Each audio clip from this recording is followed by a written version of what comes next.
As the calendar turns toward the final days of December and the fragile promise of a new year, the world of the bold and the beautiful enters another familiar yet volatile phase, one where personal ambition, unresolved family wounds, and the seductive pull of legacy collide with relentless force. From December 29 through January 9, what initially appears to be a series of professional developments quietly mutates into a battlefield of identity, loyalty, and emotional survival, revealing once again that in this world, no opportunity arrives without consequence and no victory comes without cost. At the center of this storm stands Katie Logan Spencer, whose decision to build a fashion brand under the name Logan is far more than a marketing choice. For Katie, the name represents autonomy reclaimed after years of defining herself through others. She wears it not as inheritance, but as declaration, proof that she can stand alone without apology. Yet that same name carries a different meaning for Brooke Logan Forrester, who has long embodied the public face of the Logan identity. To Brooke, Katie's insistence feels less like independence and more like erasure, a rewriting of history that threatens to strip her of the narrative she has spent a lifetime defending. Their conflict quickly escalates beyond sisterly rivalry into something rawer and more dangerous, a struggle over who has the right to define what Logan means in a world where identity is currency. The irony is cruelly precise. Forrester Creations once held the trademark to the Logan name, yet allowed it to lapse through complacency, creating a legal vacuum that now reshapes the power dynamic entirely. Into that gap steps Liam Spencer, whose role in this unfolding drama is driven less by rivalry than by urgency. Liam recognizes that timing, not intention, will decide everything. If the trademark is secured quickly, Katie's independence becomes legally irreversible, and Brooke's objections lose their leverage. The pressure intensifies as Carter Walton races against procedural reality, aware that hesitation could hand victory to Katie and leave Brooke powerless to intervene. What unfolds is not merely a legal maneuver, but a referendum on whose voice matters when family loyalty collides with individual agency. While the Logan sisters battle over names and meaning, a quieter, but no less transformative storyline unfolds with Deke Sharp, whose long, uncertain journey finally opens toward possibility. Offered a fresh start as a designer under Katie's emerging fashion house, Deke faces a moment that feels almost unreal in its promise. This opportunity is not framed as charity, but as recognition, an acknowledgement that talent can survive even the most damaged past. When Eric Forrester takes interest in Deke's sketches, the gesture carries symbolic weight, hinting that legacy does not have to remain static, that the old guard can still choose renewal over repetition. Yet Eric's involvement raises its own questions. Will he reveal his participation openly, or allow it to surface slowly, testing loyalty and provoking reaction before truth can stabilize? Deke's potential success sends ripples through the family, particularly for Hope Logan Spencer, who sees his employment as affirmation that redemption can be real. Her optimism, however, is not universally shared. Brooke cannot help but perceive Katie's recruitment of Deke as another strategic strike, a symbolic theft that reinforces the growing sense that her influence is being methodically undermined. What appears on the surface as professional progress becomes yet another front in an expanding emotional war. Amid these overt conflicts, a more intimate and psychologically charged storyline takes shape around Will Spencer, whose quiet compassion draws him into circumstances that test his understanding of trust and motive. Will's awareness that Dylan is struggling, homeless and vulnerable, does not manifest as judgment, but as instinctive care. His offer of shelter is framed not as rescue, but as respect, a refusal to allow someone in need to sleep in a car when safety is available. Yet kindness in this world is rarely interpreted without suspicion. Dylan, accustomed to survival through self-reliance, cannot help but question what Will gains from his generosity, wary that goodwill often conceals expectation. It is Electra Forrester who attempts to bridge this gap, urging Dylan to see Will's actions not as strategy, but as character. Under her influence, Dylan begins to reconsider, allowing herself to experience gratitude without immediately preparing for betrayal. This shift marks a dangerous emotional turning point. As Dylan's trust deepens, so does her vulnerability, and what begins as appreciation gradually transforms into affection. By the time the calendar moves into the first full week of January, those feelings threaten to tip into something more consuming, placing strain on Dylan's friendship with Elektra, and complicating Will's already burdened emotional landscape. The situation grows more volatile as Dylan's feelings intensify, creating a subtle, but palpable tension that lingers beneath every interaction. Will, focused on doing what feels right, remains largely unaware of the emotional consequences unfolding around him. Yet the imbalance is impossible to sustain indefinitely. Dylan's affection, rooted in gratitude and longing for stability, risks becoming destructive if it collides with Elektra's proximity and Will's unresolved boundaries. What emerges is not a love triangle in the traditional sense, but a moral test of how kindness, when unexamined, can blur into unintended harm. Hovering over all these intersecting stories is Steffy Forrester Finnegan, who finds herself once again pulled into the gravitational field of Logan conflict. The resurfacing tensions between Brooke and Katie inevitably draw Steffy into a familiar cycle of loyalty and resistance, particularly as unresolved resentment with hope threatens to reignite.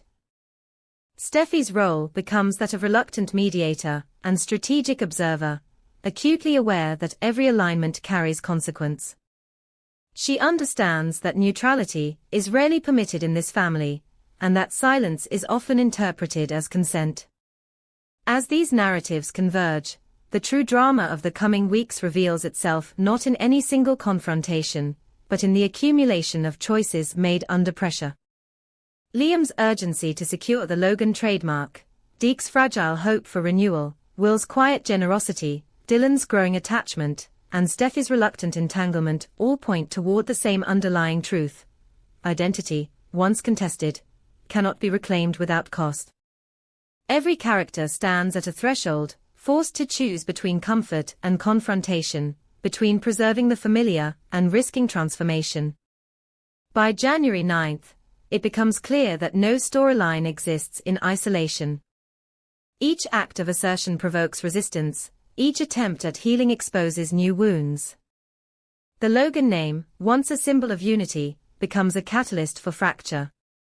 Kindness becomes complicated by expectation. Opportunity becomes entangled with rivalry. And as always in this world, the promise of a new beginning arrives hand in hand with the threat of irreversible loss. In the end, the next 2 weeks promise not resolution, but escalation, a reminder that in the bold and the beautiful, drama is never merely about what happens next, but about what every character is willing to risk when the past refuses to stay buried and the future demands its price. At first glance, the marriage of Brooke Logan Forrester and Ridge Forrester appears to be standing on solid ground, buoyed by reconciliation, gratitude, and the shared relief of having found their way back to one another yet again. In the glow of holiday lights at the Forrester mansion, surrounded by tradition and familiar warmth, their union seems not only restored, but sanctified, as though time itself has finally conceded defeat and allowed love to win. Yet within the world they inhabit, stability has never been a promise, but a provocation, and happiness, when declared too confidently, has a way of summoning its own undoing. The warning signs are subtle at first, embedded not in overt conflict, but in language, loyalty, and memory, quietly assembling into a storm that threatens to test whether this marriage is truly different, or merely repeating itself with greater conviction. The first tremor comes not from betrayal or argument, but from devotion expressed too absolutely. When Brooke proclaims that she and Ridge were meant to be, she speaks not out of arrogance, but out of exhaustion, the weariness of someone who has loved through decades of rupture and reunion. Her declaration feels like a plea disguised as certainty, an attempt to freeze the moment before it can dissolve. Yet destiny, when invoked so forcefully, carries an unintended weight. It suggests inevitability rather than choice, implying that love survives not because it is nurtured, but because it is preordained. In a universe that delights in testing such assumptions, Brooke's insistence on fate reads less like triumph and more like foreshadowing, a fragile calm that exists only because the winds have not yet shifted. Brooke's belief in destiny has always been both her strength and her vulnerability. It allows her to endure heartbreak with the conviction that pain is merely a detour on a path that ultimately leads back to Ridge. But that same belief blinds her to the possibility that love, no matter how profound, does not exempt them from consequence. The more she frames their marriage as inevitable, the more she risks overlooking the choices that still must be made daily to protect it. In this sense, her words at Christmas carry the quiet tension of someone trying to convince herself as much as those listening, clinging to permanence in a world defined by impermanence. While Brooke's declaration plants the seed of unease, the second threat to the marriage emerges from something far more tangible: family loyalty turned into open conflict. The escalating tension between Brooke and Katie Logan Spencer places Brooke in an impossible position, caught between the family she was born into and the family she has chosen. Brooke's initial instinct is to support Katie, to respect her sister's autonomy and her right to forge an independent identity through a new fashion venture. Yet that instinct collides head-on with Brooke's unwavering allegiance to Forrester Creations, a loyalty that is inseparable from her commitment to Ridge. What begins as a professional disagreement quickly mutates into an emotional standoff, one that forces Brooke to confront the cost of standing in two worlds that increasingly demand exclusivity. The deeper the conflict with Katie runs, the more it exposes the fault lines in Brooke's marriage. Brooke is a mediator by nature, someone who seeks resolution through understanding rather than domination. Ridge, by contrast, views the situation through the lens of strategy and defense, interpreting compromise as weakness, and familial rivalry as a battle that must be won decisively. His instinct is to fight, to protect Forrester Creations from any perceived threat, even when that threat comes from within Brooke's own family. This divergence in approach does not manifest immediately as hostility, but as misalignment, a subtle but growing sense that they are responding to the same crisis with incompatible values. Brooke's discomfort deepens as the conflict drags on without resolution. She understands that prolonged tension with Katie risks severing a bond that has defined her entire life, yet she also recognizes that defying Ridge could destabilize the professional and emotional foundation of their marriage.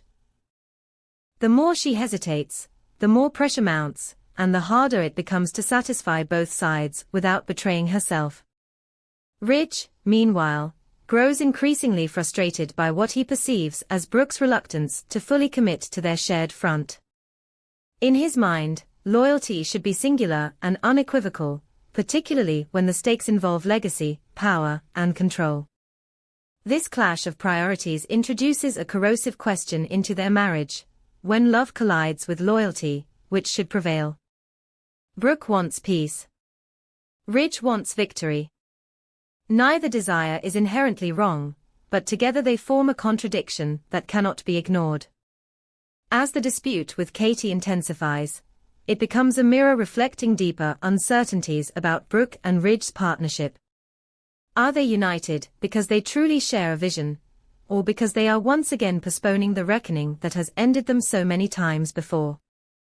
Hovering over these present conflicts is the shadow of history, the third and perhaps most ominous reason their marriage feels precarious. Brooke and Ridge are not strangers to collapse. Their relationship has been defined by cycles of devotion and destruction, marriage and separation, vows renewed and broken with almost ritualistic regularity. Each reunion is framed as a lesson learned, each wedding as proof that growth has finally occurred. Yet history suggests a more sobering pattern, one in which emotional intensity substitutes for stability, and forgiveness resets the clock without addressing the underlying causes of fracture. This awareness lingers beneath every declaration of hope, quietly undermining the promise of permanence. Brooke may be right that Ridge feels like destiny, but destiny has never protected them from their own unresolved flaws.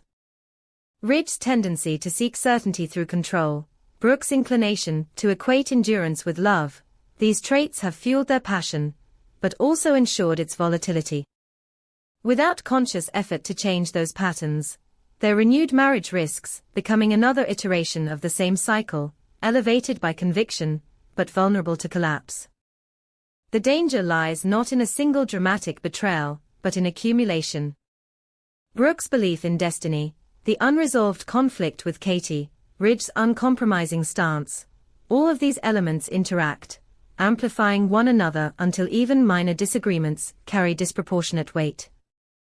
In such an environment, old wounds reopen easily, and familiar accusations resurface with alarming speed.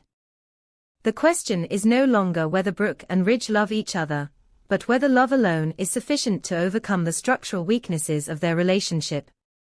As the coming weeks unfold, the signs point not to immediate disaster, but to mounting pressure, the kind that builds silently until it finds release. Brooke's optimism may yet prove justified, but optimism without vigilance is perilous in a world that thrives on repetition.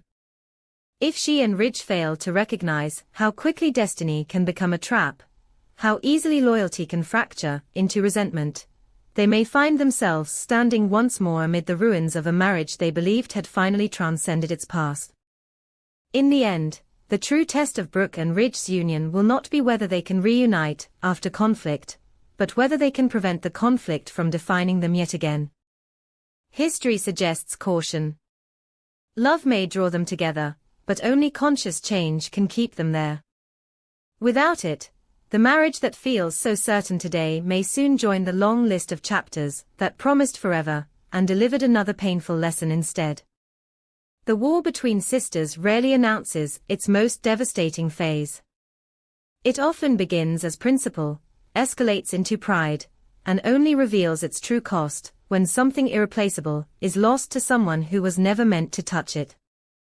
For Brooke Logan Forrester and Katie Logan Spencer, the fight over the Logan name had already crossed the boundary between business and identity long before either of them realized how exposed they had become.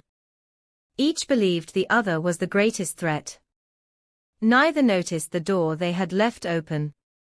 The Logan trademark, once treated as emotional inheritance rather than legal asset, existed in a fragile limbo shaped by assumption and neglect. It had always belonged to the family in spirit, if not always in documentation, and that illusion of permanence allowed complacency to take root. Brooke defended the name as legacy, as history written in sacrifice and endurance. Katie claimed it as autonomy, as proof that she did not require permission to exist outside her sister's gravitational pull. Their conflict consumed attention so completely that neither considered the possibility that the real danger lay not in opposition, but in exposure. In the silence between their arguments, someone else was listening. The twist arrived without warning, as these things always do, slipping into the story not as spectacle, but as fact. The Logan trademark had been registered. Not by Brooke. Not by Katie. By an outsider, whose presence instantly reframed everything. Whether it was a rival fashion executive nursing a long memory, an opportunistic attorney skilled in weaponizing oversight, or an old enemy who understood the family's fault lines better than they did themselves, the result was the same. The name they were tearing each other apart to claim no longer belonged to either of them. It had become property, stripped of sentiment and transformed into leverage. The timing was surgical.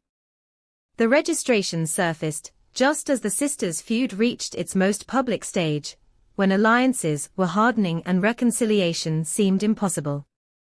The revelation landed like a verdict, freezing momentum and forcing both women to confront a truth more humiliating than defeat. Their war had rendered them irrelevant. The Logan name, once the axis of their conflict, now existed beyond their control, owned by someone who understood precisely how desperate they would be to reclaim it. The terms were not immediately announced. They were teased, hinted at through intermediaries and carefully placed rumors, allowing imagination to do the most damaging work. Money, of course, was an option, but not the preferred one.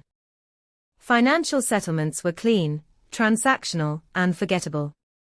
What the new owner wanted was narrative value, something that would bind the Logan women into obligation rather than closure. The whispers suggested alternatives far more corrosive than cash. Secrets long buried could be demanded as currency. Influence could be traded, loyalties redirected, power structures reshaped.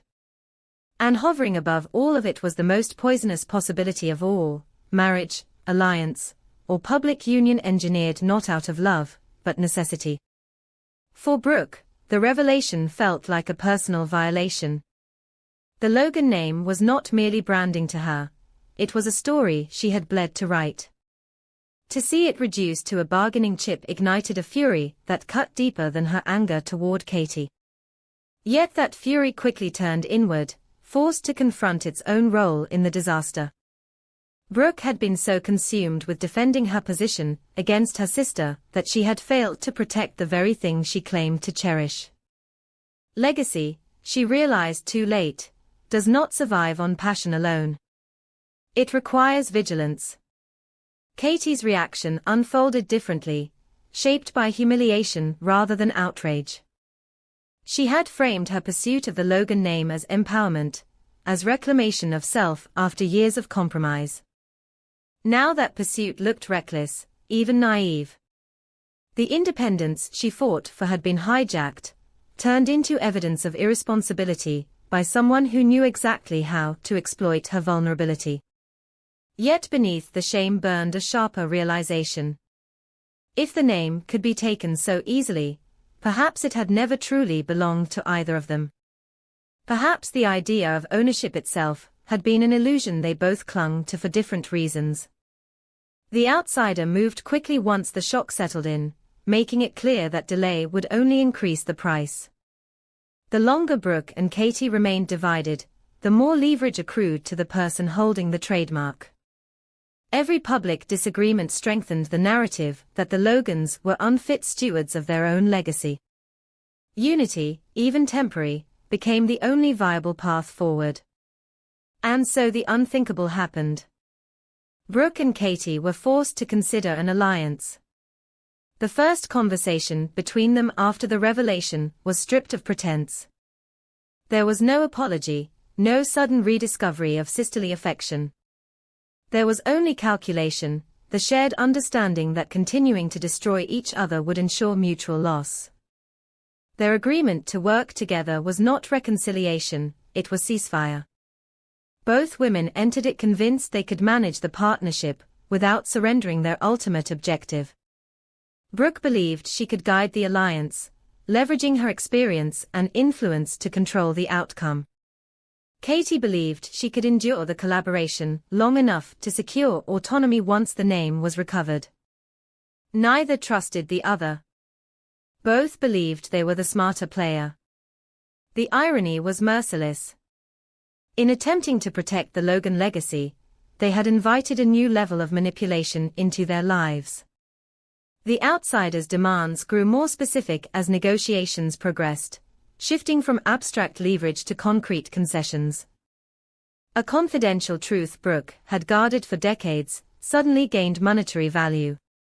A strategic decision Katie made in the past resurfaced as potential collateral. The alliance began to strain under the weight of these sacrifices, each sister measuring what she was willing to lose against what she expected the other to surrender. Suspicion festered quickly. Every private meeting raised questions about what was being promised behind closed doors. Every compromise felt asymmetrical, as though one sister was giving more than the other. The outsider encouraged this imbalance subtly, feeding each woman selective information designed to inflame paranoia. Brooke was led to believe Katie was positioning herself as the rightful heir to the name once it was reclaimed. Katie was led to believe Brooke intended to erase her entirely the moment control was restored. Trust, already fragile, began to rot. The alliance, meant to save them, became the stage for a deeper betrayal. Brooke found herself contemplating choices she once would have condemned. If revealing a truth about Katie could tip the balance in her favor, was that truly betrayal, or self-preservation? Katie, in turn, began to question whether sacrificing Brooke's standing might finally liberate her from a lifetime of comparison. The Logan name, instead of uniting them, became a mirror reflecting their worst instincts, amplifying the resentment they had never resolved. The outsider watched this unraveling with calculated patience. The brilliance of the maneuver lay in its inevitability. By forcing Brooke and Katie into proximity under pressure, the new owner ensured that old wounds would reopen, that cooperation would curdle into competition. The deal, whatever form it ultimately took, was never meant to end the war. It was meant to escalate it, to extract value not just from the name, but from the damage inflicted along the way. When the betrayal finally came, it did not arrive as explosion, but as revelation.